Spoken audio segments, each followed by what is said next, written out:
Hello everyone, this is doctor Mamta Rathi. Doctor Mamta's educational plex में आप सभी का फिर से स्वागत है।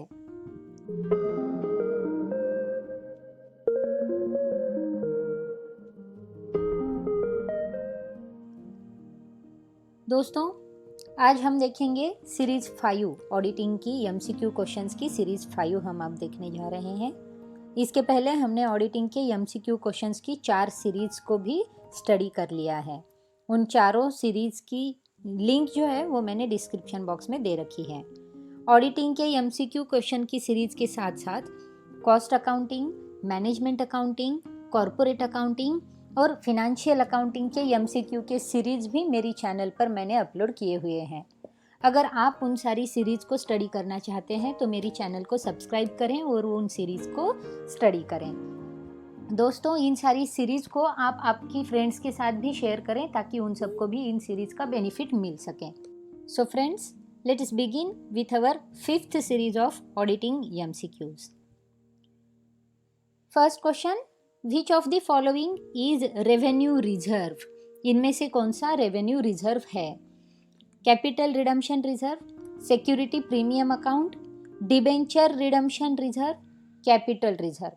तो इनमें से डिबेंचर रिडम्पशन रिजर्व जो है वो रेवेन्यू रिजर्व है। Option C is the correct answer. Next, if the book value of an asset stands at -% of the original cost, a company need not provide depreciation on it. अगर हमारे asset की book value 5% आएगी original cost के, तो हमारी company को उस asset पर डिप्रिसिएशन प्रोवाइड करना नहीं पड़ेगा। तो ऑप्शन जो है हमारा 5, option C is the correct answer. Next, which of the following expenses should not be treated as capital expenditure? इनमें से कौन से एक्सपेंडिचर को हम कैपिटल एक्सपेंडिचर की तरह ट्रीट नहीं करेंगे? Expenses paid on installation of a plant, cost of dismantling a business in case a new building is to be constructed on the land, legal expenses incurred to defend a suit related to title of patent, the fees paid to engineer who constructed the plant. अब इनमें से कौन सा expenditure जो है वो capital expenditure नहीं है? तो इनमें से legal expenses incurred to defend a suit related to title of patent, ये कैपिटल एक्सपेंडिचर नहीं है। So option C is the correct answer. Next question, who is responsible for the appointment of statutory auditor of limited company? Limited company के statutory auditor की appointment के लिए कौन responsible होता है? तो जो मेंबर्स ऑफ द कंपनी होते हैं वो कंपनी के मेंबर्स ही अपॉइंटमेंट करते हैं ऑडिटर की। So option B is the correct answer. Next question, the board of directors shall appoint first auditor of a company within 1 month of completion of capital subscription state of the company, within 1 month of the promotion of the company, within 1 month of the commencement of the business of the company, within 1 month of incorporation of the company. अब board of directors को अपने first auditor को appoint तब करना होता है जब 1 महीने के अंदर इनकॉर्पोरेशन अपने कंपनी का होता है। तो इनकॉर्पोरेशन होने के बाद 1 महीने के अंदर अंदर फर्स्ट अपॉइंटमेंट जो ऑडिटर की है वो होनी चाहिए। Option D is the correct answer. Next, the term of the auditorship of first auditor would be from the date of appointment till dash, the conclusion of statutory meeting, the conclusion of first annual general meeting, the conclusion of next annual general meeting, the date of removal। तो हमारा answer होगा option B, the conclusion of first annual general meeting के बाद उसका expiry date होगा या फिर ऑडिटरशिप खत्म हो जाएगी। So option B is the correct answer. Next, in case the directors failed to appoint first auditors, the shareholders shall appoint them at dash by passing a resolution। अब जब डायरेक्टर्स फेल हो जाते हैं ऑडिटर को appoint करने के लिए तो शेयर होल्डर्स ऑडिटर को अपॉइंट करते हैं। तो वो कब अपॉइंट करेंगे? तो उनकी जनरल मीटिंग में शेयर होल्डर्स उन्हें अपॉइंट कर सकते हैं। Next question, if a casual vacancy in the office of auditor arises by his resignation, it should only be filled by the company in a dash meeting। अब जब कोई auditor resign कर देता है और उसकी वजह से वैकेंसी हो जाती है, तो उसकी वैकेंसी फिल्ड कैसे होती है, तो वो जनरल मीटिंग में उसका प्रपोजल आता है और जनरल मीटिंग में ऑडिटर के अपॉइंटमेंट पर डिस्कस होकर ऑडिटर का अपॉइंटमेंट हो जाता है. So option C is the correct answer. Next question. The authority to remove the first auditor before the expiry of term is with shareholders in a general meeting, shareholders in the first annual general meeting, the board of directors, the central government. First auditor का removal जो है वो removal या फिर उसकी जो expiry term होती है, उसकी एक्सपायरी टर्म के पहले अगर फर्स्ट ऑडिटर को रिमूव करना है तो वो कैसे कर सकते हैं, तो शेयर होल्डर्स उनकी जनरल मीटिंग में ये डिसीजन ले सकती है. Option A is the correct answer. Who out of the following cannot be appointed as a statutory auditor of the company? Erstwhile director, internal auditor, relative of a director, only B and C. तो हमारा correct option है, तो relative of a director जो है वो हमारी statutory auditor बन नहीं सकता. कोई भी रिलेटिव पर्सन जो है वो ऑडिटर नहीं बन सकता. So option C is the correct answer. Next. A statutory auditor has a right of access at all times to books and accounts of company, books, accounts and documents of the company, books, accounts and vouchers of the company, notices and documents of the company. अब statutory auditor को right है कि वो हर समय company के कौन से documents को एसेस कर सकता है, तो वो एसेस कर सकता है बुक्स को, अकाउंट्स को और वाउचर्स को. So option C is the correct answer. Next question. The auditor has a right to obtain information and explanation from the employees and officers, obtain information and explanation necessary for the purpose of audit, both B and C. अब auditor को कौन से rights होते हैं, तो auditor information obtain कर सकता है और एक्सप्लेनेशन भी ले सकता है एम्प्लॉयज से और ऑफिसर से, और वो जो सारी इन्फॉर्मेशन होती है वो ऑडिट के पर्पज़ के लिए ही होनी ज़रूरी है. तो ऑप्शन बी और सी जो है वो दोनों भी करेक्ट है. So option D, both B and C is correct answer. Next question. The branch auditor is appointed by dash. Branch auditor कौन अपॉइंट करता है, तो branch auditor shareholders appoint करते हैं उनकी जनरल मीटिंग में. So option B is the correct answer. Next. Auditor of a dash company does not have right to visit foreign branches of the company. अब manufacturing company के जो auditor होते हैं उन्हें वो राइट नहीं होता है कि वो फॉरेन ब्रांचेस में कंपनी के जाकर विजिट कर सकें. So option B is the correct answer. Friends, यही क्वेश्चन हमने हमारी पहले सीरीज़ में भी देखा था. इस क्वेश्चन को घुमा के पूछा गया था. मैन्युफैक्चरिंग कंपनी की जगह पर उन्होंने बस पूछा था कि कहाँ पर वो उसे कौन सा राइट नहीं है. तो बस क्वेश्चंस घुमा के पूछे हुए रहते हैं दोस्तों. लॉजिकली हमें उसको देखना है और हमारी आंसर को फाइंड करना है. Next question.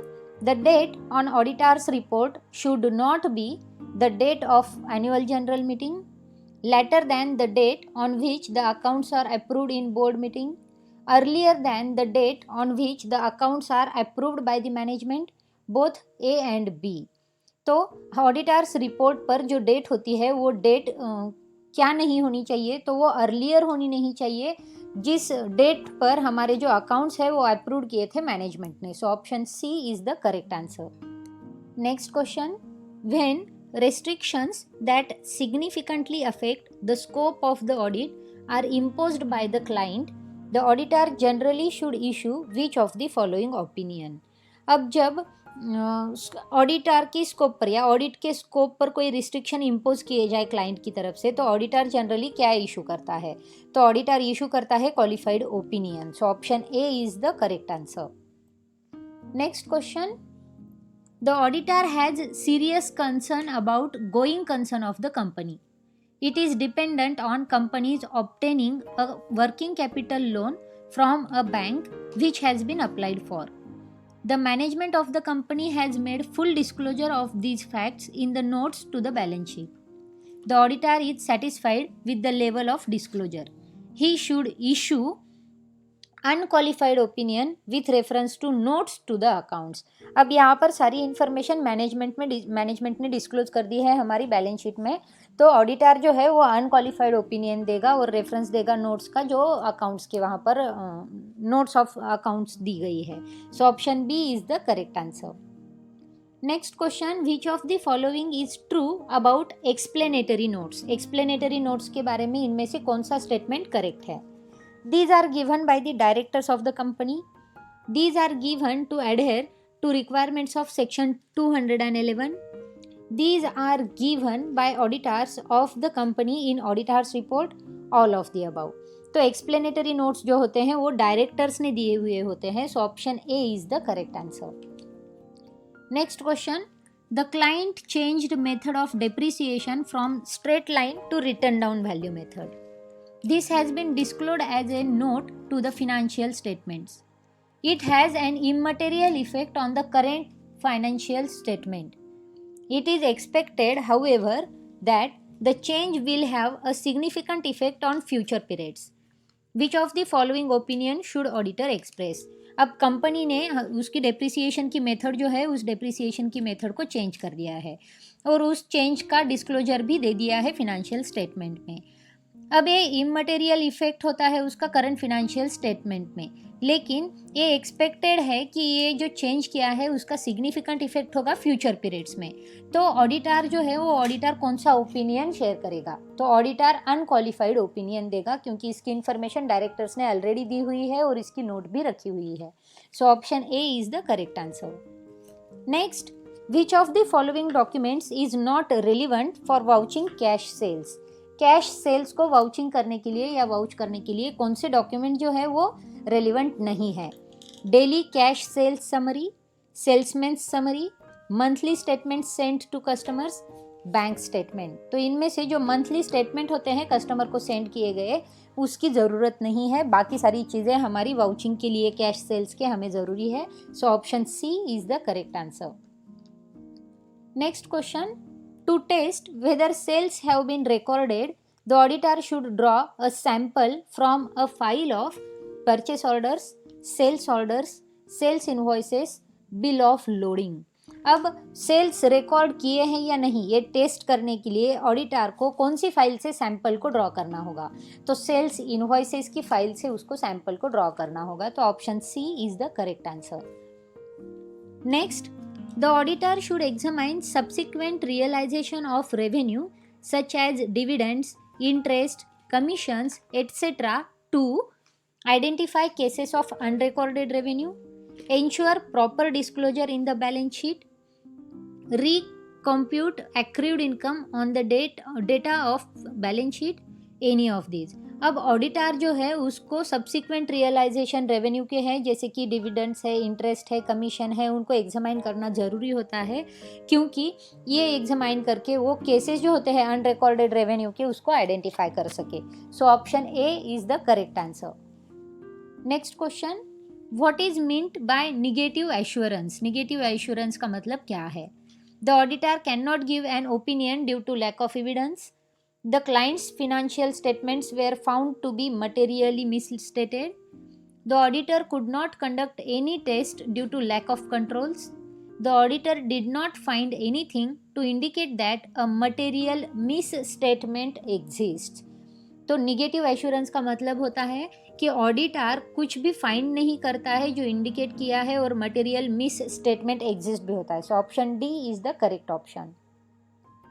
Next, for companies required to produce interim financial statements, one audit firm should audit the IFI and different firms should audit the financial statements for the year as a whole. One accountancy firm should review the IFI and a different firm should audit the financial statement for the year as a whole.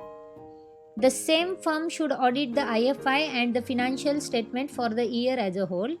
The same firm should review the IFI and the financial statement for the year as a whole। तो अगर company को review करना होता है the same firm को कि IFI और financial statement of the year में होल में, so option D the same firm should review the IFI and the financial statement for the year as a whole is the correct answer. Next question, which of the following statement is correct. इनमें से कौन सा statement correct है? When a company negotiates a friendly takeover, it usually appoints a firm of accountants to carry out due diligence on the takeover target. In an attestation engagement, the accountant is required to report on the quality of work performed. In a review engagement, evidence is gathered mainly by means of computation and inspection. In an engagement to review financial statements, the amount of work required is the same as for an audit. तो इनमें से correct statement है हमारा option A. So option A is the answer. Next question, what sort of assurance is provided in a review engagement. Review engagement कौन सी तरह का assurance जो है वो प्रोवाइड किया जाता है. तो निगेटिव एश्योरेंस जो है वो प्रोवाइड किया जाता है. Option B is the correct answer. Next question, which one of the following is part of the auditor's function. इनमें से कौन सा ऑडिटर के फंक्शन का पार्ट है. Conducting the inventory count, obtaining and evaluating audit evidence on the financial statements, calculating the year-end accruals figure for inclusion in the accounts, providing representations to management. तो इनमें से ऑडिटर का function जो है वो है obtaining and evaluating audit evidences on the financial statements. So option B is the correct answer. Next, Which of the following does not belong in the auditor's report. Auditor की report में क्या नहीं आता है. Introductory paragraph specifying the pages to which the report relates and the accounting conventions adopted. Basis of the opinion. Involvement of any specialist. Statement of responsibilities of directors and auditors. तो auditors report में किसी भी specialist का involvement जो है वो नहीं आता है. So option C is the correct answer.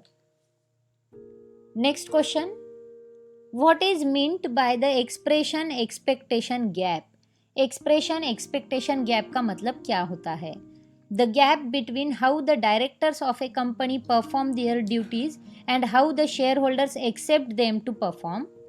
The gap between how the directors of the company perform their duties and how the general public expects them to perform. The gap between the public perception of the role of company auditors and their statutory role and responsibilities. The gap between the auditors' own perception of their duties and how they are set out in the Companies Act.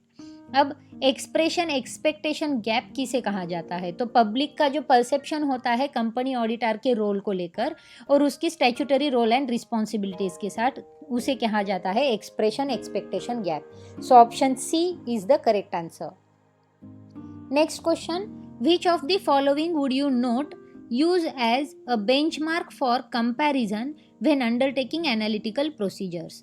Analytical procedures को जब हम लेते हैं तो उसमें हम किसे use नहीं करते हैं बेंचमार्क फॉर कंपैरिजन के लिए. तो other audit clients, previous years, other companies in the same industry, budget. तो हम जो अदर क्लाइंट्स है, ऑडिट क्लाइंट्स है, उन्हें नहीं देखेंगे. Option A is the correct answer.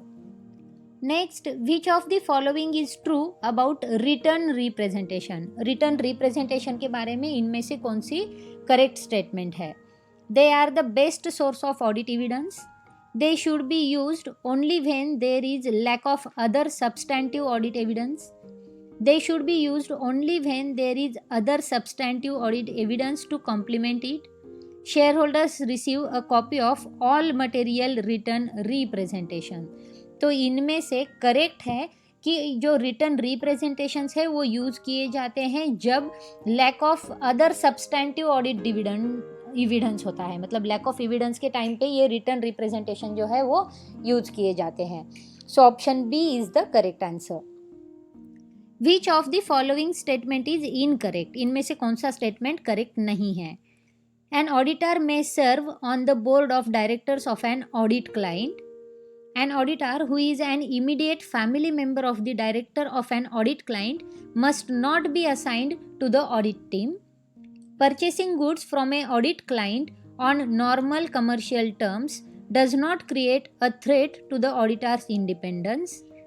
An auditor who was recently a director of an audit client must not be assigned to the audit team for that client. तो इनमें से incorrect statement जो है वो है ये, बाकी के सारे स्टेटमेंट करेक्ट है और इसी तरह से हमें ऑडिटर का अपॉइंटमेंट करना पड़ता है। लेकिन जो ऑडिटर है जो सर्व करता है बोर्ड ऑफ डायरेक्टर्स के ऑडिट क्लाइंट को, तो वो हमारा ऑडिटर नहीं बन सकता। तो option A is the correct answer.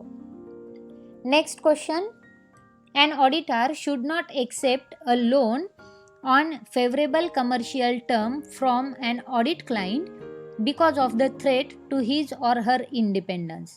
The threat would be self-interest threat, self-review threat, advocacy threat, familiarity threat.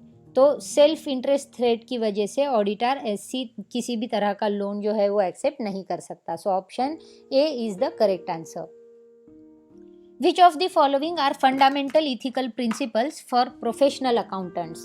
Competence, compliance, integrity and objectivity. अब हमारे प्रोफेशनल अकाउंटिंग के फंडामेंटल इथिकल प्रिंसिपल्स क्या है? तो हमारा जो प्रोफेशनल अकाउंटेंट है वो कॉम्पिटेंस होना चाहिए, वो इंटीग्रिटी होनी चाहिए उसके पास, और उसके पास ऑब्जेक्टिविटी भी होनी चाहिए। सो 1, 3 and 4 are the correct. So option B is the correct answer. Next, which one of the following may auditors not perform for their client? अब इनमें से कौन सी चीज़ ऑडिटर उनकी क्लाइंट के लिए परफॉर्म नहीं करेंगे? Taking management decisions, preparation of accounting records, preparing tax competitions, advising on weakness in the internal control system. तो मैनेजमेंट डिसीजंस जो होते हैं वो ऑडिटर नहीं लेंगे। So option A is the correct option. Next, you have been proposed as auditor of a company, what is the first step that you should take? अगर आप किसी कंपनी के ऑडिटर अपॉइंट कर दिए जाते हैं तो सबसे पहली स्टेप जो है वो कौन सी होगी आपकी? तो obtain the client permission to communicate with the existing auditor, obtain the existing auditor's working papers, obtain a copy of the company's most recent board minutes, obtain a copy of existing auditor's letter of engagement. तो हम सबसे पहले permission लेंगे client की communicate करने के लिए हमारी एग्जिस्टिंग ऑडिटर को। So option A is the correct answer. Next question, what would most effectively describe the risk of incorrect acceptance in terms of substantive audit testing? अब सब्सटेंटिव ऑडिट टेस्टिंग में risk of incorrect acceptance जो है वो mostly कब describe होता है? तो वो डिस्क्राइब होगा जब ऑडिटर असर्टेन करेगा हमारी मटेरियलिटी का बैलेंस, और वो जो करेक्ट होगा लेकिन एक्चुअल में फैक्ट वैसे नहीं होगी। So option A is the correct answer. Next, which of the following affects the audit effectiveness?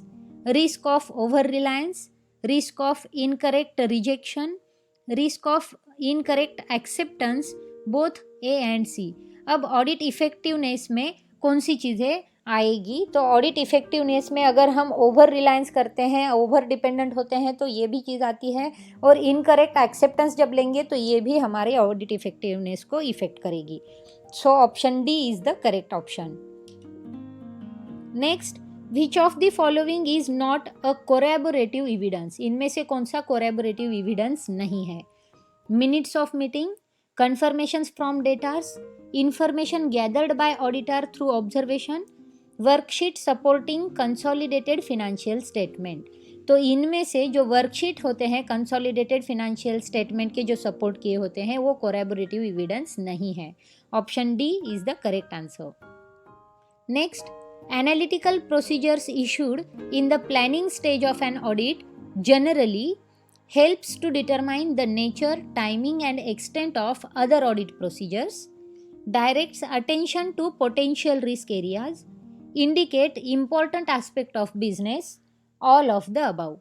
अब एनालिटिकल प्रोसीजर्स जो इशूड किए जाते हैं हमारी ऑडिट के प्लानिंग स्टेज में, उनमें जनरली कौन सी चीज़ें आती हैं? तो उनमें ये सारी चीज़ें आती हैं। उनमें हम डिटरमाइन करते हैं नेचर को, टाइम को और एक्सटेंट को हमारी ऑडिट प्रोसीजर्स की। उसी के साथ हम डायरेक्ट करते हैं हमारी पोटेंशियल रिस्क एरियाज़ को, अटेंशन भी देते हैं और इंडिकेट करते हैं इम्पॉर्टेंट बिजनेस के एस्पेक्ट्स को भी। सो option D all of the above is the correct option. So friends, in this way this is the 5th series जिसमें हमने 200 से भी ज़्यादा क्वेश्चंस, MCQ टाइप क्वेश्चंस को सॉल्व किया है और लॉजिकल एक्सप्लेनेशन भी दिया है। तो ये सारी ऑडिटिंग की जो MCQ टाइप क्वेश्चंस है ये आपको बहुत बेनिफिशियल साबित होंगी आपके एग्ज़ाम को क्रैक करने के लिए। तो दोस्तों इन सीरीज़ को अच्छी तरह से पढ़िए। पहले की सीरीज़ की लिंक मैंने डिस्क्रिप्शन बॉक्स में दी हुई है, उन सारी सीरीज़ को भी आप पढ़ लें और इन सीरीज़ को आप अपने दोस्तों के साथ भी शेयर करें। इसी के साथ साथ cost accounting, corporate accounting, financial accounting और मैनेजमेंट अकाउंटिंग की भी MCQ टाइप सीरीज़ को मैंने अपलोड किया है, तो उन्हें भी आप एक बार स्टडी ज़रूर कर लें। अगर आपने मेरी चैनल को सब्सक्राइब नहीं किया है तो मेरी चैनल को सब्सक्राइब करें और बेल आइकन प्रेस करें ताकि आपको मेरे नए वीडियोज़ के नोटिफिकेशन मिलते रहें। सो दोस्तों फिर मिलेंगे हमारी एग्ज़ाम की प्रिपरेटरी पार्ट में नेक्स्ट सीरीज़ के साथ। तब तक के लिए देखते रहिए, शेयर करते रहिए। All the best for your studies. Thank you.